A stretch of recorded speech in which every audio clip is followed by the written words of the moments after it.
নমস্কার বন্ধুরা, আমি শ্রাবন্তী আর আপনাদের সবাইকে জানাই গ্রিনরুফ গার্ডেনে স্বাগত।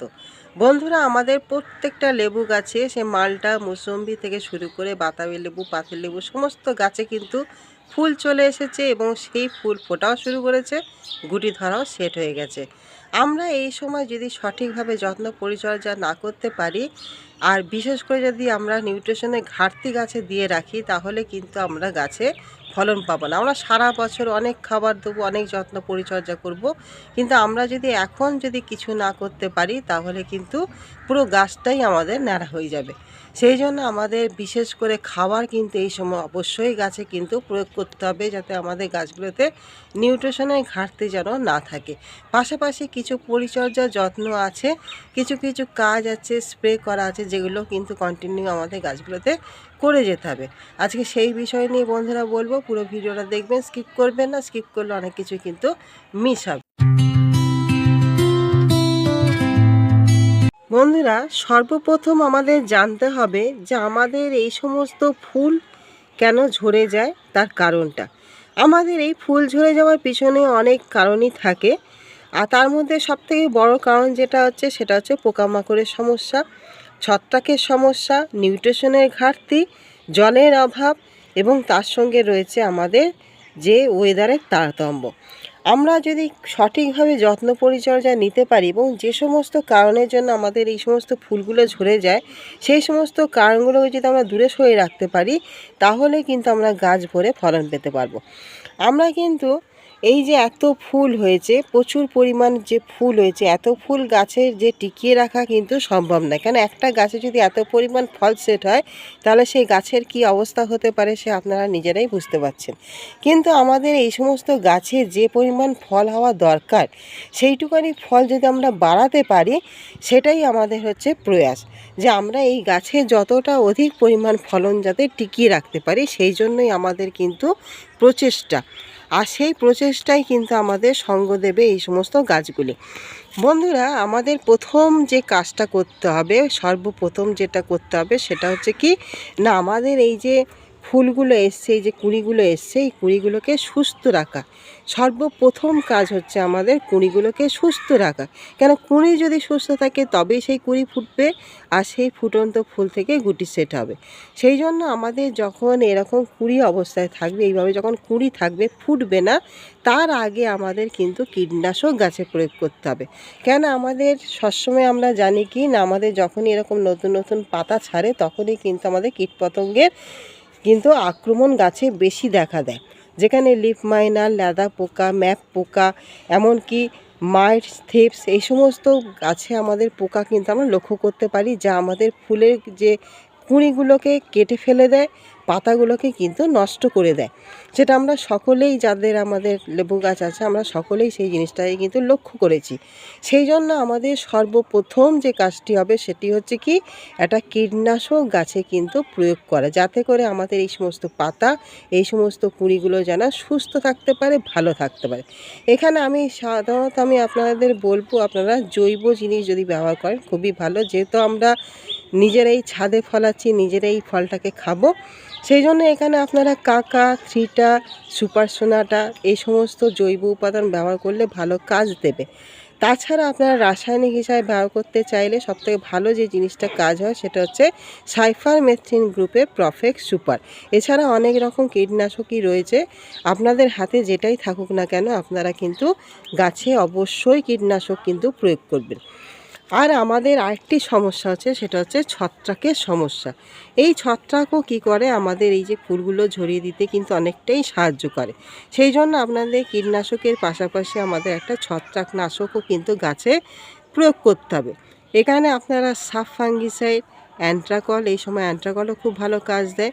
আপনারা যে কোনো একটা ছত্রাকনাশক কিন্তু গাছে প্রয়োগ করবেন। কীটনাশক, ছত্রাকনাশক চাইলে আপনারা একসঙ্গেও প্রয়োগ করতে পারেন, আলাদা আলাদাভাবেও কিন্তু করতে পারেন। ধরুন, এমনভাবে আপনারা ছত্রাকনাশক, কীটনাশকটা ব্যবহার করলেন, 1 লিটার জল নেবেন, সেই 1 লিটার জলে আপনারা যদি অ্যান্ট্রাকল দেন, তাহলে 2 গ্রাম দেবেন। আর যদি আপনারা অন্য কোনো ফাঙ্গিসাইড দেন, ফাঙ্গিসাইডের পিছনে ডোজ লেখা থাকে, সেই যে ডোজ বলবে, সেই ডোজ থেকে আপনারা সবসময় একটু কম ডোজ দেবেন। আর তার সঙ্গে আপনারা যে কোনো কীটনাশক 1 থেকে 1.5 ml আপনারা প্রয়োগ করবেন। আমাদের এই ফুল ফোটার আগে পর্যন্ত এই কীটনাশক আর ছত্রাকনাশকের স্প্রে কিন্তু আমাদের করে দিতে হবে। আর সবথেকে ভালো হয় যদি আমরা এই ফুল ফোটার আগে অন্তত 2 বার যদি আমরা গাছে স্প্রে করতে পারি 10 থেকে 12 দিন অন্তর। এটা গেল আমাদের প্রথম কিন্তু কাজ। দ্বিতীয় যে কাজ হচ্ছে সেটা হচ্ছে কি না, আমাদের যে নিউট্রিশন, সেই নিউট্রিশনের অভাবটাকে কিন্তু গাছ থেকে সরিয়ে রাখা। এই সময় নিউট্রিশনের ঘাটতি আমাদের গাছে দিলে কিন্তু চলবে না। এই সময় আমাদের কিন্তু তরল লিকুইড খাবার গাছে প্রয়োগ করতে হবে। এই সময় আমরা কোনো ভারী খাবার দেবো না। এখানে তরল লিকুইড যে খাবারটা দেবো সেটা হচ্ছে কি না, পটাশিয়াম যুক্ত খাবার। তার মধ্যে ফসফরাস আর পটাশিয়ামের মাত্রা কিন্তু বেশি পরিমাণে কিন্তু থাকবে। এখানে যে খাবারটা আমরা প্রয়োগ করব বন্ধুরা, সেটা আমরা জৈব তরল খাবার, আর সঙ্গে কিছু রাসায়নিক খাবারও কিন্তু আমাদের প্রয়োগ করতে হবে। এখানে আপনারা যেটা দেখতে পাচ্ছেন সেটা হচ্ছে কলার খোসা। এখানে 8টা থেকে 10টা কলার খোসা আছে, 10-12টা পেঁয়াজের খোসা আছে। তার সঙ্গে রয়েছে কি না, আমাদের অল্প পরিমাণে আপনারা 100 গ্রাম পরিমাণ এখানে সর্ষের খোল ভিজানো। তার সঙ্গে এগুলো আমরা কিন্তু ভিজিয়ে রেখেছি। আর এই যে জিনিসটা আমরা ভিজিয়ে রাখবো, এই জিনিসটা ভিজিয়ে রাখবো আমরা 4 থেকে 5 দিন। 4 থেকে 5 দিন পরে এটা রাখার পরে এর সঙ্গে আমরা কিছু রাসায়নিক খাবার কিন্তু মিশিয়ে নেব। কারণ আমাদের জৈব এবং রাসায়নিক দুটোই কিন্তু এই সময় কিন্তু দিতে হবে গাছকে। কেননা আমাদের এই সময় গাছের প্রচুর পরিমাণ নিউট্রিশনের দরকার, যা কি করবে আমাদের যে ফুল, সে ফুলগুলোকে আটার মতন গাছ যেরকম ধরে রাখবে, ফুলের গুটিটাকেও কিন্তু ঝরতে দেবে না। সেই জন্য আমাদের জৈব এবং রাসায়নিক দুই কিন্তু এই সময় তরল আকারে আমাদের ব্যবহার করতে হবে। আমরা এখানে এই যে জৈব জিনিস নিয়েছি, কলার খোসা, পেঁয়াজের খোসা, যেখানে প্রচুর পরিমাণে আমাদের পটাশিয়াম এবং ফসফরাসের সোর্স আছে। পাশাপাশি যেখানে আমাদের শস্যের খোল, সেখানে ভালো মতন মাইক্রোনিউট্রিয়েন্ট আছে, সামান্য আমাদের নাইট্রোজেন রয়েছে। আর তার সঙ্গে আমাদের নিতে হবে একটা মাইক্রোনিউট্রিয়েন্ট। এখানে আপনারা দেখতে পাচ্ছেন যেটা হচ্ছে আমাদের দানা অনুখাদ্য, যেটা সিউইড যে দানা অনুখাদ্য, সেই সিউইড দানা অনুখাদ্য আমরা এখানে আমি 2 লিটার জল নিয়েছি। সেই 2 লিটার জলে এই পরিমাণ যে জিনিসটা ভিজিয়েছি, তার সঙ্গে আমরা এই সিউইড আপনারা 1 মুঠো পরিমাণ মিশিয়ে নেবেন। আর তার সঙ্গে আপনাদের এখানে হচ্ছে কি না, আমাদের এটা হচ্ছে সালফেট অফ পটাশ। যেহেতু আমাদের মিউরেট অফ পটাশ যেটা এমওপি, সেই এমওপি কিন্তু আমাদের মানে জলের সঙ্গে মিশ্রিত হয় না। সেই জন্য আমরা সালফেট অফ পটাশ, যেটা সাদা পটাশ 0050, সেটাই কিন্তু আমরা ব্যবহার করব। এই জিনিসটা আমরা যখন এটা রেডি হয়ে যাবে, তারপরে এই দুটো জিনিস দিয়ে কিন্তু আমরা এর মধ্যে ধরুন আমাদের 10 লিটার, এটার সঙ্গে আরও 10 লিটার জল আমরা কিন্তু মিশাবো। মিশিয়ে আপনাদের যে গাছ, সেই গাছে যতটা পরিমাণ দরকার সেই পরিমাণ মতন কিন্তু আমাদের গাছে প্রয়োগ করতে হবে। এটা আমরা প্রয়োগ করব 15 দিন অন্তর অন্তর করে। এই জিনিসটা কিন্তু আমাদের প্রয়োগ করে যেতে হবে সমানে, কিন্তু আমাদের প্রয়োগের সামনে আমাদের কিন্তু মার্চ মাস পড়ছে। মার্চ মাসে আমাদের গুটিগুলো অনেকটাই বড় হবে। আমাদের যতক্ষণ না আমাদের গুটিগুলো বড় আকার ধারণ করছে, ততক্ষণ কিন্তু আমাদের এই লিকুইড খাবার কিন্তু গাছে প্রয়োগ করতে হবে। যখন আমাদের গুটিগুলো বড় হয়ে যাবে, তখন আমরা ভারী খাবার, জৈব মিক্স যে খাবার, সেটা আমরা গাছের গোড়ায় কিন্তু দিতে পারবো। সেই জন্য এই লিকুইড খাবারটা আপনাদের 15 দিন ছাড়া ছাড়া কিন্তু গাছে অবশ্যই কিন্তু প্রয়োগ করতে হবে। এই তরল আর রাসায়নিক মিশ্রিত খাবার যেরকম আমাদের গাছে নিউট্রিশনের অভাবটাকে দূর করবে, আমাদের গুটিগুলোকে ঝরতে দেবে না, ফুল এবং গুটি আটার মতন গাছ কিন্তু ধরে রাখবে। পাশাপাশি আমাদের যেটা দিতে হবে সেটা হচ্ছে স্প্রে আকারে আমাদের মাইক্রোনিউট্রিয়েন্ট কিন্তু দিতে হবে। বন্ধুরা, এখানে দেখতে পাচ্ছেন এটা হচ্ছে বায়োভিটা এক্স। এই বায়োভিটা এক্সও একটা সিউইড মাইক্রোনিউট্রিয়েন্ট। এটাও আমরা কিন্তু গাছে স্প্রে করব। আমরা যখন গাছে আমাদের পটাশিয়ামের যে সোর্স, যেটা আমরা মানে পটাশিয়াম এবং ফসফরাস দুটোই একত্রে পেয়ে থাকি, সেটা হচ্ছে কি না 05234। এই 05234 তার সঙ্গে আমাদের এই বায়োভিটা এক্স বা অন্য কোনো মাইক্রোনিউট্রিয়েন্ট, পাশাপাশি আমাদের হচ্ছে এক্সট্রা বোরন। এই দুটো জিনিস বা 3টে জিনিস একত্রে মিলে কিন্তু আমাদের গাছে প্রত্যেক সপ্তাহে 1 দিন করে কিন্তু প্রয়োগ করতে হবে। আমাদের যেরকম ফসফরাস এবং পটাশিয়াম যেটা, সেটা হচ্ছে কি না আমাদের গাছের এই ফুলগুলোকে ধরে রাখবে এবং ফুলগুলো সুন্দর বৃদ্ধি ঘটাবে, পাশাপাশি গাছকে রোগমুক্ত রাখবে, গাছের শক্তি ক্ষমতাকে বৃদ্ধি করবে। আমাদের এই যে মাইক্রোনিউট্রিয়েন্ট, এই মাইক্রোনিউট্রিয়েন্টের মধ্যে আমাদের সবথেকে বেশি দরকার হচ্ছে জিঙ্ক, বোরন, তার সঙ্গে calcium, magnesium, iron, copper, sulphur, এই সমস্ত উপাদানগুলো আমাদের গাছে কিন্তু এই সময় খুবই প্রয়োজন।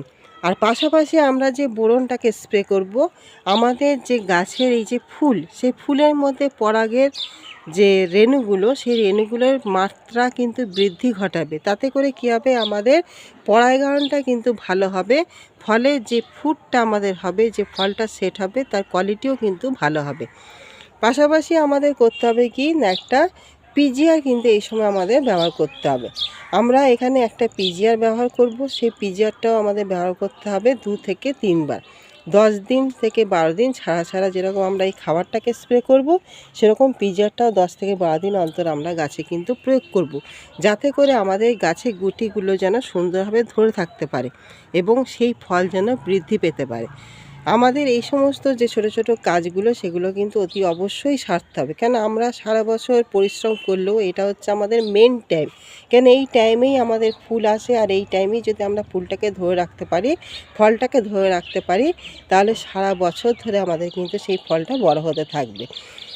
বন্ধুরা, এই কটা টিপস ফলো করুন, এই সমস্ত স্প্রেগুলো দিয়ে ফেলুন এবং খাবারটাকে প্রয়োগ করুন। আর সর্বোপরি যেটা বলি সেটা হচ্ছে কি না, আমাদের ওয়েদারের তারতম্য, এই সময় কিন্তু আমাদের প্রচুর পরিমাণে গরমের মাত্রাটা বৃদ্ধি পাচ্ছে, রোদের প্রখরতা বৃদ্ধি পাচ্ছে। আমাদের এই সমস্ত গাছগুলোকে আমরা কিন্তু ফুল সানলাইটে রাখবো, কিন্তু সারা দিনে সানলাইটে রাখলে কিন্তু চলবে না।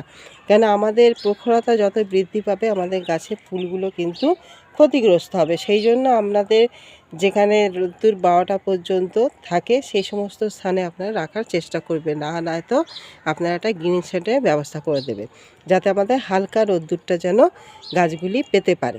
আর সবথেকে বড় জিনিস বন্ধুরা যেটা, সেটা হচ্ছে কিন্তু জল। কেন, এই জলের তারতম্যের কারণেও কিন্তু আমাদের ফুলগুলো ঝরে যেতে পারে। আপনারা জলটাকে কিন্তু অবশ্যই লক্ষ্য রাখবেন। এই জলটাও কিন্তু খুব বড় একটা ফ্যাক্টর আমাদের লেবু গাছের গুটিটাকে ধরে রাখার জন্য। কেন, আমাদের মাটি শুকাতে দিলে চলবে না, মাটি শুকিয়ে গেলে কিন্তু আমাদের সমস্ত ফুল কিন্তু ঝরে যাবে। আবার তাই বলে যে আমরা অতিরিক্ত গাছে জল দিয়ে ফেললেও কিন্তু সমস্যা। কেন, অতিরিক্ত জল দিয়ে ফেললে আমাদের শিকড় ক্ষতিগ্রস্ত হবে, শিকড়ের প্রবলেম দেখা দেবে। তখন কিন্তু গাছ নিজে বেঁচে থাকার জন্য সমস্ত গুটি কিন্তু ফুল কিন্তু ঝরিয়ে ফেলবে। সেই জন্য আপনারা আপনাদের টবের মাটি বুঝে কিন্তু জলটাকে দেবেন, যেন অতিরিক্ত জল না হয়, আবার যেন গাছের মাটি যেন শুকিয়ে যেন না যায়। আমাদের যেহেতু লেবু গাছ ক্যালসিয়াম কিন্তু খুবই পছন্দ করে, আমাদের ক্যালসিয়াম অবশ্যই কিন্তু দিতে লাগবে। 12টা ডিমের খোসা বয়েল করে সেই জল আপনারা দিতে পারেন, কিংবা অল্প পরিমাণ চুন দিতে পারেন, কিংবা আপনারা যে চকের গুঁড়ো থাকে, সেই চকের গুঁড়োও কিন্তু আপনারা গাছে দিতে পারেন। এগুলো হচ্ছে ক্যালসিয়ামের সোর্স। কেন, ক্যালসিয়ামটাও কিন্তু অনেকটাই দায়ী আমাদের ফুল ঝরে যাওয়ার ক্ষেত্রে। সেই জন্য কিছু কিছু জিনিস আছে যেগুলো আমাদের লক্ষ্য রাখতে হয় বন্ধুরা, তাহলে কিন্তু আমরা প্রচুর পরিমাণ গাছগুলো ভরে ফলন পাবো। তাহলে বন্ধুরা, ভিডিওটি কেমন লাগলো জানাবেন। ভালো লাগলে অবশ্যই লাইক, কমেন্ট, শেয়ার করবেন। আর নতুন বন্ধু হলে অবশ্যই একটি সাবস্ক্রাইব করে আমার চ্যানেলের পাশে থাকবেন। তো আজকের মতন বন্ধুরা আসি। এতক্ষণ ধরে ভিডিওটি দেখার জন্য আপনাদের সকলকে জানাই অসংখ্য ধন্যবাদ। নমস্কার।